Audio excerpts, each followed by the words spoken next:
Ok, donc premier cours de Pitaron les Tsaout Ripus. Le prof il appelait ce cours aussi une introduction à l'intelligence artificielle. Donc on va voir pourquoi. Donc en gros voilà, on va avoir une matala qui est 30% qui est assez conséquente. Il a dit c'est pas faisable en une semaine, donc ne pas s'y prendre au dernier moment.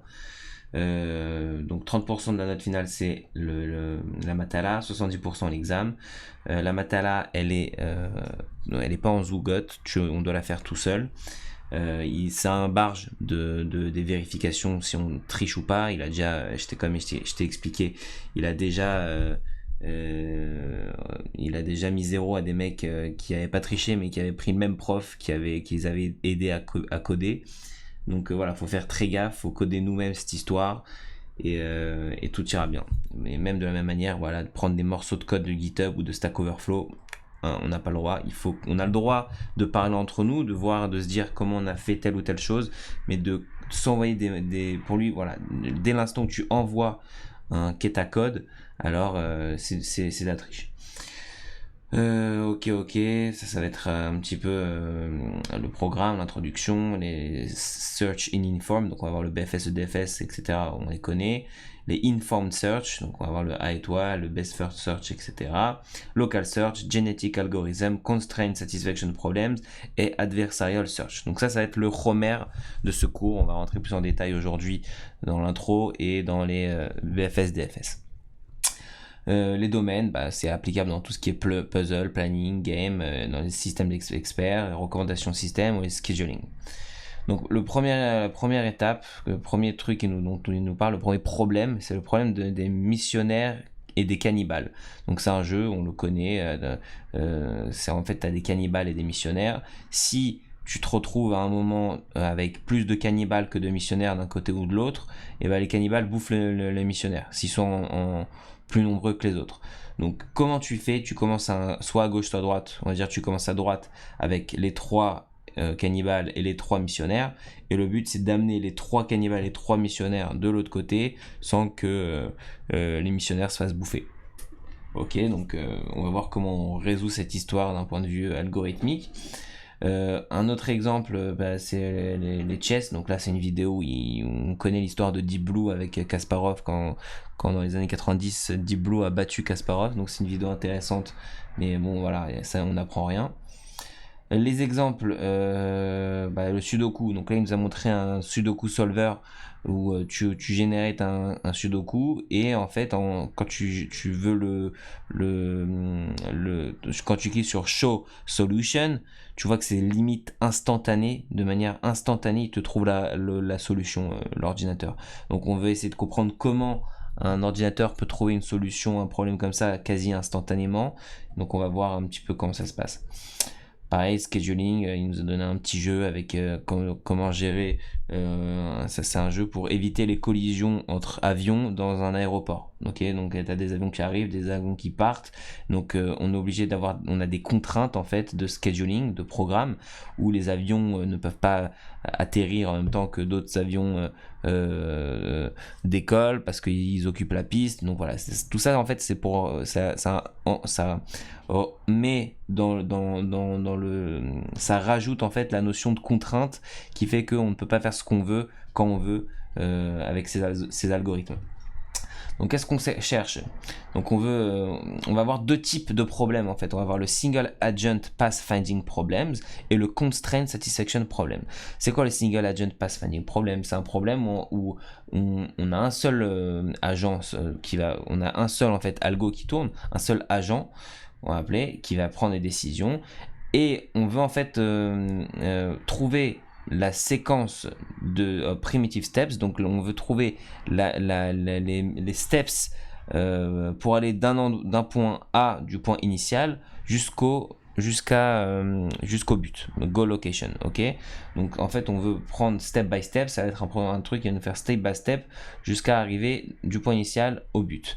Donc des exemples connus, je sais pas si tu connais ce jeu où tu as un puzzle comme ça avec le truc en gris, en fait c'est un espace manquant et tu peux déplacer, par exemple en l'occurrence là tu peux mettre le 1, tu peux le déplacer à gauche et du coup l'espace vide ça sera là où il y a le 1 à côté, actuellement. Et le 4, là, tu peux le déplacer en haut, et du coup, l'espace vide dans le next step, ça sera là où il y a le 4. Et etc. Ensuite, le next step, admettons que tu aies monté le 4, bah après, tu peux soit monter le 8, soit aller mettre le 5 à gauche. Ok, donc ça, c'est... je vérifie que ça enregistre bien, ouais. Donc ça, c'est bien, ça c'est le problème, on le connaît. Donc il y a 10 puissance 13 states différents possibles. Ça, c'était résolu par un algorithme Corf dans les années 85 avec IDEA et Manhattan Distance, c'est le nom des algos. Pareil, avec 24 puzzles, tu as 10 puissance 24 states et ça a été résolu en 96. D'autres exemples connus, le Rubik's Cube, tu as 10 sur un 3x3, tu as un 10 puissance 19 états possibles, pareil résolu par Corf dans les années 97. Donc constraint satisfaction problem, c'est un autre type de problème. Dans ces problèmes, on a également un single agent qui prend toutes les décisions, mais on s'en fout en fait de la séquence d'étapes à réaliser pour arriver à la solution. Tout ce qu'on veut, c'est la solution. Donc le but, ça va être d'identifier l'état du problème tel que toutes les contraintes du problème soient satisfaites. Ok, par exemple, il y a les exemples les plus connus, c'est le problème de 8 queens problem ou number partitioning. Je crois qu'il parle du 8 queens problem. Après, on va voir. Mais 8 queens problem, c'est t'as en fait un échiquier de taille 8 x 8. Ok, donc t'as 8 x 8, donc tu as un échiquier normal avec 64 cases, et tu dois placer 8 reines, 8 dames sur l'échiquier, de telle sorte qu'aucune n'en bouffe aucune. Ok, donc comment tu résous cette histoire, on va voir, on va rentrer un peu plus dans les détails après. Donc problem space, ça consiste à un set de states d'un problème avec un set d'opérateurs. Donc c'est quoi les states et les opérateurs? Les states, c'est les matsavim, c'est la structure représentant un point, un temps t, en fait, une configuration, si tu veux, d'un problème. Donc par exemple, là on voit le Rubik's Cube complet, c'est une structure, donc c'est un matsav. Si tu, je sais pas moi, tournes d'un côté, si tu fais une modification, par exemple, on s'en fout de quelle modification, tu auras un autre state. Ok, chaque modification t'apporte vers un autre state. Et c'est quoi les opérateurs? C'est justement ces modifications. Donc c'est une modification qui te prend d'un state à un autre. Ok, donc là par exemple, si tu tournes une face, tu vas avoir l'opérateur tourner une face et tu vas arriver du state complet au state Rubik's Cube après avoir tourné la face. Donc on a capté c'est quoi un state et c'est quoi un opérateur. Et tous les opérateurs ne sont pas applicables. Si on revient par exemple à cette histoire de 15 puzzles, tu vois bien que là par exemple l'opérateur possible c'est monter 4 ou déplacer le 1 à gauche. Ok, dans cette situation, dans ce state, tu ne peux pas avoir d'opérateur qui va faire par exemple 5 montes, t'as pas le droit. Ok, donc c'est ça qu'on veut dire quand on dit qu'un opérateur n'est pas toujours applicable à tous les states.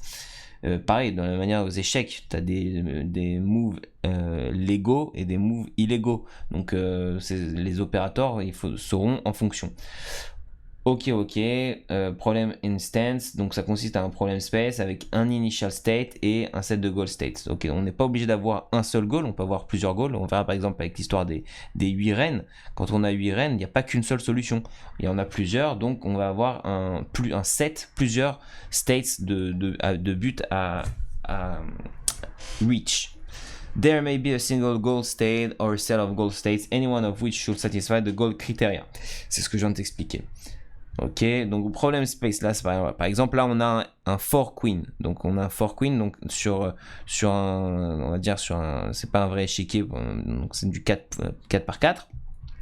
Et on voit qu'il y a deux possibilités différentes. Si tu les places comme ça, aucune peut en bouffer aucune. Et de la même manière que si tu les places comme ça, aucune ne peut en bouffer aucune.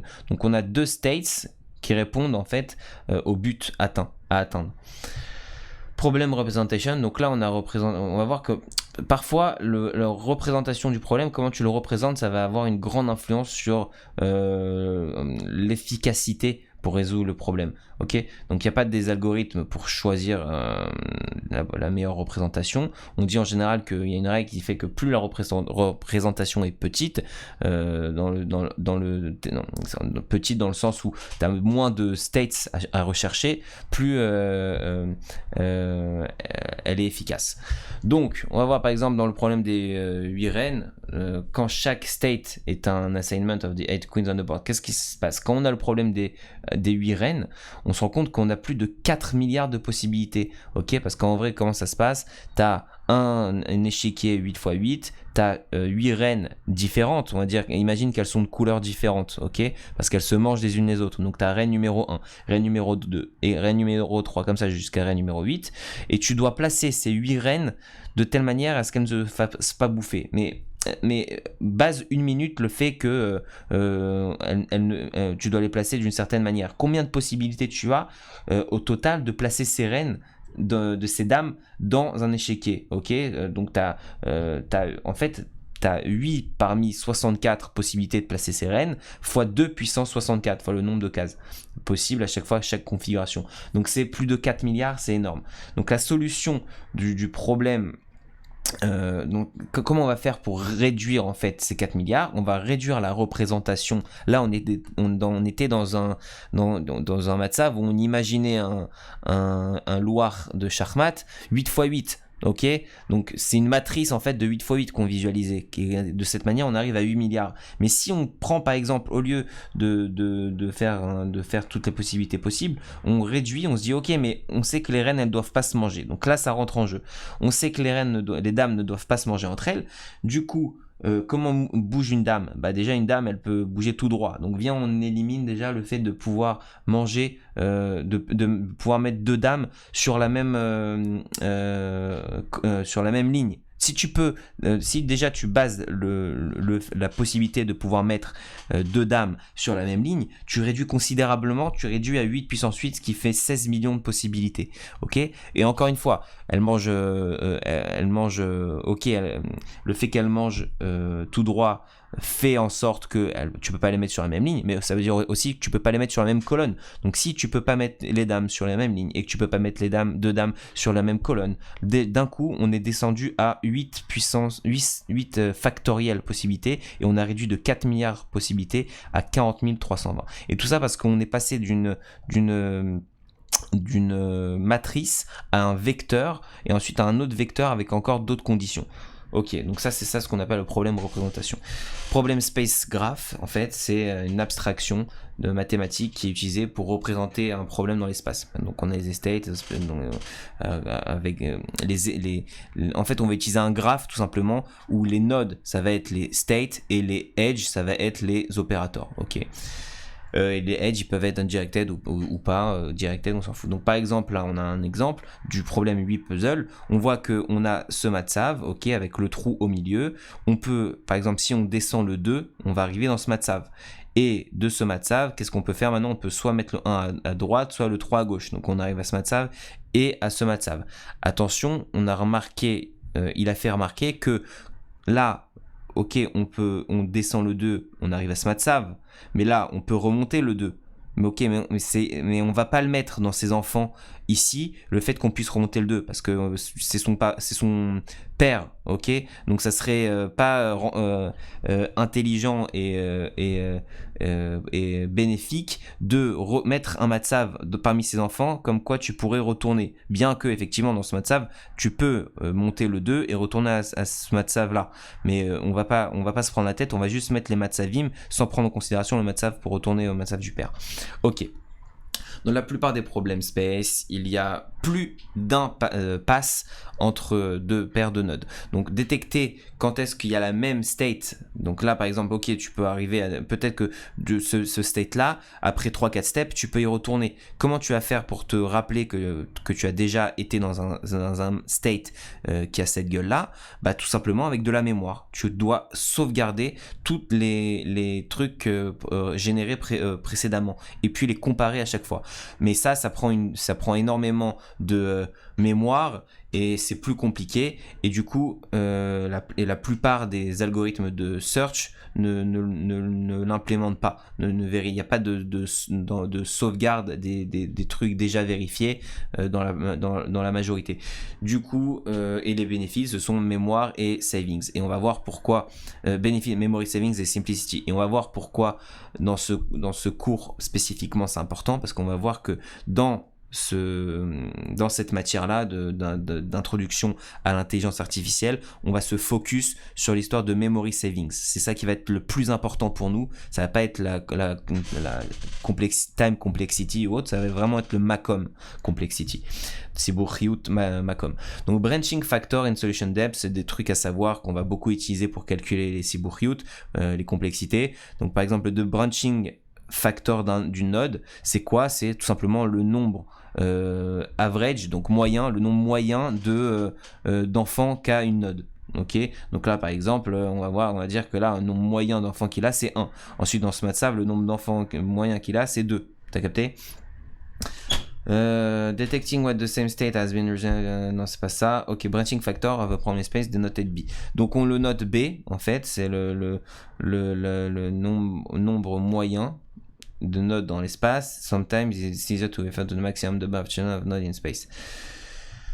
Ouais, on compte pas on compte pas son parent et l'opération réversible à four comme je t'ai expliqué là. Là, par exemple, on compte pas branching state, ça sera 2 ici. Pourquoi? Parce qu'on compte pas son parent. Même si tu as la possibilité de faire de le monter, on la compte pas.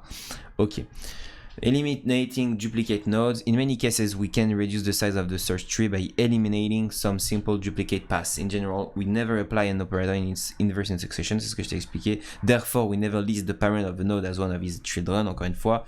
Et ça réduit approximativement de 1 le branching factor. Solution. La notion d'une solution est différente pour les problèmes, en fonction des problèmes. Pour un pathfinding problème, la solution optimale, c'est une solution avec un cost moindre, alors que pour un CSP, donc constraint, avec les contraintes, s'il y a une cost function associée au state, alors dans ce cas-là aussi une optimal function, ça serait avec une lowest cost, mais t'es pas obligé d'avoir une cost function associée. On se rappelle que dans le constraint problème, constraint, comment ça s'appelait déjà, c'est quoi le S, constraint satisfaction problème, notre priorité c'est de trouver le MATSAV, de prouver qu'on peut arriver, qu'il existe un goal. Et tu penses au problème des 8 reines direct. Ok. Combinatorial explosion. Donc là, c'est pour vous dire à quel point les possibilités sont énormes. Comme on a vu au Rubik's Cube, 3x3 x 3, on arrive à 4x32 x 10 puissance 19 possibilités différentes. Aux échecs, on a 10 puissance 40 possibilités différentes. Donc ça veut dire que c'est vraiment on va traiter des cas en fait où très rapidement on se retrouve avec énormément de possibilités. On va voir comment on peut s'occuper de ça. Donc combinatorial explosion, c'est le nombre possible de states d'une fonction as a function of problem size, the key characteristic that separates artificial intelligence search algorithm in other areas of computer science. Voilà, donc on va voir que vraiment l'artificial intelligence, c'est là que ça intervient pour gérer ces problèmes à la combinatorial explosion, avec très vite on a des nombres inimaginables en termes de nombre de states. Techniques that rely on storing all possibilities in memory or even generating all possibilities are out of the question. On va pas ici traiter des trucs qui vont faire des ripous chalem et checker toutes les possibilités. C'est pas possible. Il n'y a pas d'ordinateur aujourd'hui qui peut vérifier ça avec un temps 10 puissance 40. Il faudrait, je crois, plus de 1 million d'années ou un truc comme ça. On va voir d'ailleurs un petit tableau après. Mais du coup, voilà, on va pas se prendre la tête avec ces histoires-là de vérifier toutes les possibilités. Donc, en résultat, le problème space graph des problèmes d'intelligence artificielle sont généralement représentés implicitement en spécifiant un initial state, un set opérateur et de générer new state. C'est-à-dire que on ne donne pas un graphe en fait dans cette matière. On va pas nous donner un graphe et on va pas nous dire ok, trouve-moi le short espace. Non, on va se débrouiller en fait pour créer un algorithme qui va créer au fur et à mesure son propre graphe. T'as capté? Donc c'est ça qu'il a expliqué. Donc les search algorithms, à chaque fois qu'on va faire un algorithme, on va vérifier 4 choses. On va vérifier la completeness. Donc la completeness, c'est est-ce que il retourne forcément une solution à la fin. On va vérifier la quality, est-ce qu'il retourne vers une solution optimale, presque optimale ou suboptimale. On va checker le running time de l'algorithme et on va checker la quantité de mémoire. Donc on va avoir completeness, quality, siburiut zman, siburiut makom. Ça va être nos 4 phares pour chaque algo qu'on va devoir développer et expliquer. Donc les notations, to generate une node, c'est juste voilà quand tu crées une node, et to expand, c'est quand tu as déjà une node et que tu crées ses enfants, quoi. In summary, solving problem with search algorithm, donc on rentre un problème P, on a le preprocessing qui va définir les states et le state space, il va définir les opérateurs, et il va définir un start state et un goal state. C'est un goal set of states. Et ensuite, une fois qu'on a défini tout la picture, on va process. On va activer le search algorithm to find a path depuis le start to one of the goal states. Encore une fois, on peut avoir plusieurs buts. Ok. Donc ça, c'était pour la première Matsegat. On passe à la deuxième Matsegat. Donc, on va voir, par exemple, comment on résout cette histoire de missionnaire et cannibale. Donc, on va créer en fait tout simplement un state space. On va mettre M pour missionnaire, C pour cannibale et B pour boat. Ok. M, missionnaire, ça peut être 0, 1, 2 ou 3 parce que dans un côté, il peut y avoir 0, 1, 2 ou 3 missionnaires. De même manière, il peut y avoir 0, 1, 2 ou 3 cannibales. Ok. Donc là, on n'a pas d'infos sur où ils sont. C'est juste l'information sur l'initial state. De base, on a à un endroit 3 cannibales, 3 missionnaires et le bateau. Okay, donc le bateau c'est soit 0 soit 1. Pourquoi ? Parce que soit il est à gauche, soit il est à droite le bateau. Okay. Donc là on va dire que initial states, imaginons que le 1 correspond au fait que le bateau soit à droite, et imaginons que 3 du coup ça veut dire que les 3 missionnaires et les 3 cannibales sont à droite. Donc initial state, ça va être bateau à droite, les 3 mercenaires et les 3 cannibales à droite. Ok. Donc notre but c'est d'arriver à 0, 0, 0. C'est quoi 0, 0, 0 ? C'est que on a 0 cannibale, 0 missionnaire et que le bateau soit de l'autre côté. Ok. Si on a 0, 0, 0, ça veut dire que le bateau il est de l'autre côté et que on aura les 3 cannibales et les 3 mercenaires de l'autre côté. Donc on aurait réussi notre coup. Operators, adding or subtracting the vectors 1, 0, 1, 2, 0, 1, 0, 1, 1, 0, 2, 1 ou 1, 1, 1. On va pas rentrer dans les explications, ça me prend la tête. Mais en gros, c'est les moves légaux pour faire en sorte que tu ne te retrouves jamais avec plus de cannibales que de missionnaires à un endroit. Ok, peut-être on peut prendre un exemple. Si tu es en 3-3-1 et que tu soustrais 1, 0, 1, ok, qu'est-ce que ça veut dire que tu soustrais 1, 0, 1 ? Donc déjà on regarde, tu soustrais 1, 0, 1, ça veut dire que 1 moins 1, tu vas faire passer le bateau à gauche, ok, tu vas avoir 0. Donc si tu fais passer le bateau à gauche et que tu te retrouves avec et que tu prends 1, donc tu vas enlever 1 missionnaire et 1 cannibale et 0 cannibale, ça veut dire que juste tu fais passer un missionnaire. Donc si tu fais passer un missionnaire, ça va pas parce que tu fais passer un missionnaire à gauche et du coup tu te trouves avec 3 cannibales et 2 missionnaires à droite, donc ils se font bouffer. Alors pourquoi ça, c'est un truc, bref, on s'en fout, on a capté que la logique en fait, faut capter la logique, faut pas capter l'algo en lui-même. Si tu veux on rentrera plus en détail pendant les révisions, etc. Mais là pour l'instant on a capté qu'il a transcrit en fait le problème en vecteur et initial state, goal state et operators. Et le pass, notre but, notre chemin à accomplir, c'est de passer de 3-3-1 à 0-0. Pass cost, river trips. Ok. Donc maintenant on va voir le BFS. BFS, l'intuition, on connaît. On connaît c'est quoi le BFS. Ça traite le graphe comme un arbre et ça scanne top-down. Ok. Donc l'algo. Donc assumption, assumption c'est que toutes les edges ont un unit cost. BFS, c'est quoi? Ça reçoit une node start et un vecteur goals. On va créer une queue, ok? On va faire make queue, on va lui donner dans cette queue notre node start. Et tant que la queue n'est pas empty, on va remove, on va créer en fait une node n qui va contenir la note la note du queue. Donc on va la dernière note. C'est comment ça s'appelle? C'est quoi une queue déjà? C'est comme une queue quand tu vas à la banque. C'est si tu arrives en dernier, bah tu passes en dernier. Ok, donc c'est pareil. Là, tu vas mettre la dernière. Oui, c'est ça. Donc si tu vas mettre c'est first in, first out. Non, first in. Ouais, c'est ça. FIFO. Bref, ça m'a un petit peu embrouillé, on a capté. Donc tu pop de la queue dans une node n, et pour chaque opérateur autorisé dans n, tu crées une node g, ok, que tu obtiens après avoir appliqué l'opérateur sur n. Si goal g, donc goal ça va être une fonction booléenne qui va return, elle reçoit une node g et elle return true si tu as atteint le goal, alors tu return pass g, ok, pass c'est la fonction qui te donne le chemin pour arriver à la node g. Et si c'est pas le cas, bah alors tu insères g dans la queue, ok, et tu recommences. Si après avoir tout checké, ta queue se retrouve empty, alors tu return false. Ça veut dire que tu n'as pas trouvé de goal et du coup t'en as pas. Donc solution quality, BFS continues until a goal node is generated, ça veut dire qu'il est complete, ok. Si un goal existe dans le tree, BFS va le trouver, le shorted path. Donc il y a deux moyens de report la solution.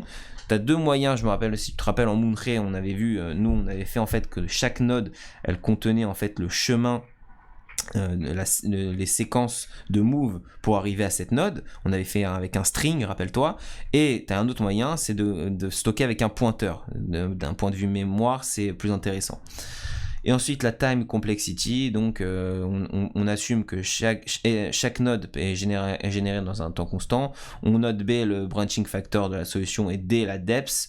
Depth, je sais pas si je t'ai expliqué c'était quoi, c'est le nombre maximal de steps. Ok, par exemple. Attends, est-ce qu'il est là? Bon, c'était dans l'autre Shkoufit, mais c'est le nombre maximal de steps. Ok, à chaque fois, tu as des enfants. Combien de fois? Bah, D, c'est le maximal.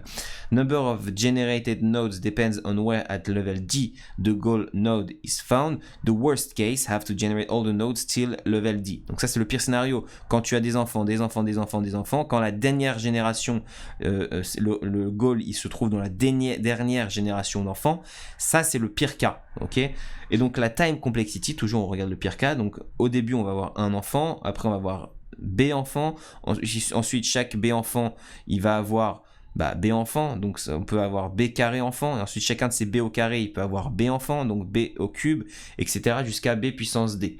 Et donc ça on se trouve avec la complexité O de B puissance D. Là il y a une petite étoile parce que c'est pas Medouillac, si tu veux t'intéresser pourquoi c'est plus Medouillac comme ça, mais on s'en fout. Ok, et ensuite la space complexity, c'est là que c'est intéressant, c'est que on se retrouve avec O de B puissance D. On a besoin de O de B puissance D mécomote dans la Zikaron pour pouvoir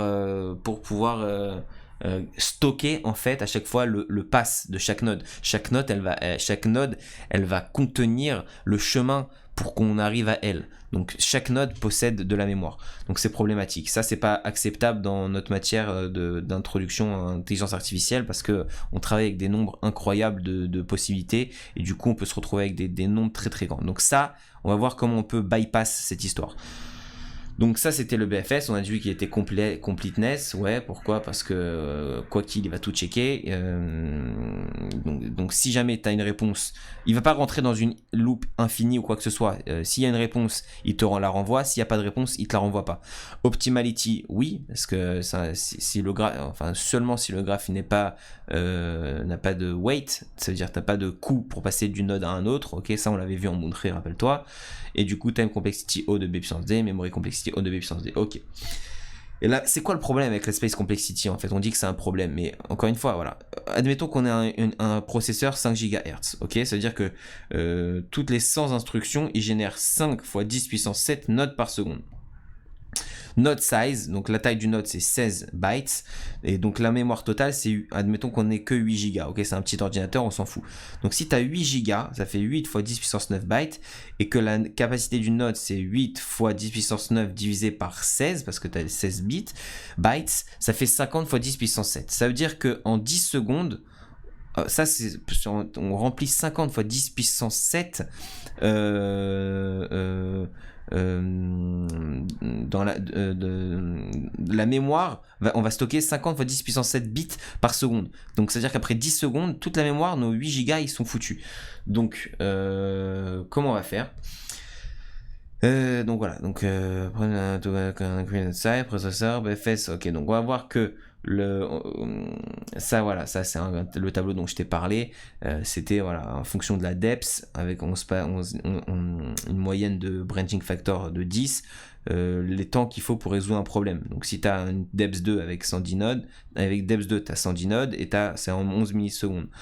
4 tu passes à 11100 nodes, depth 6 tu passes à 10 puissance 6, ça passe à 1 seconde, ensuite 10 puissance 8 2 minutes, 10 puissance 10 3 heures, regarde comment on monte exponentiellement, à 10 puissance 14 il faut 3,5 années, donc, et 99 pétabytes de données, c'est pas possible. Aujourd'hui on a des disques durs qui font 1 Tera, 2 Tera max, ok, mais là on s'en fout que ça prenne 13 jours s'il faut, ok, le but c'est d'arriver à une solution, mais ça peut pas prendre 13 jours, on s'en fout, mais que ça prenne 1 pétabyte de Zcaron, c'est pas encore possible, donc ça c'est problématique. Donc qu'est-ce qu'on va faire? On va voir le DFS. Le DFS, on se rappelle, lui il a fait exactement le même code, sauf qu'au lieu d'avoir une queue, on a un stack. Ok, différence entre un queue et un stack. La queue c'est first in, first out. Le stack c'est last in, c'est first in, last out. Ok. Ouais, c'est ça. Et du coup,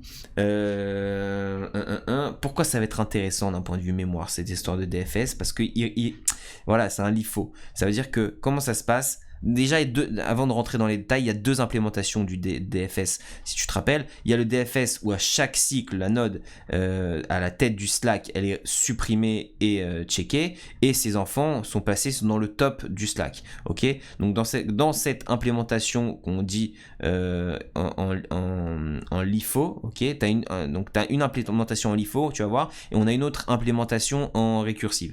Donc dans l'implémentation en LIFO, d'abord tu crées ta node 0. Tu crées 1 et 2. Ensuite, tu vas avoir la dernière node que tu as créée, tu vas lui créer ses enfants. 3, 4. Ensuite, la dernière node que tu as créée, 4, tu vas créer ses enfants. 5, 6. Il a plus d'enfants, ok, tu retournes au 3, tu checks ses enfants. 7, 8, ok, tu remontes. Ensuite, tu arrives ici, 1, tu checks ses enfants. 9, 10. 10, il y a des enfants, le dernier qu'on a enfant checké, donc oui, 11, 12. Ok, tu remontes, et ensuite 13, 14. Donc tu vois que l'ordre, en fait, c'est à chaque fois, on va checker les enfants, des derniers enfants. Ok, ça c'est le LIFO.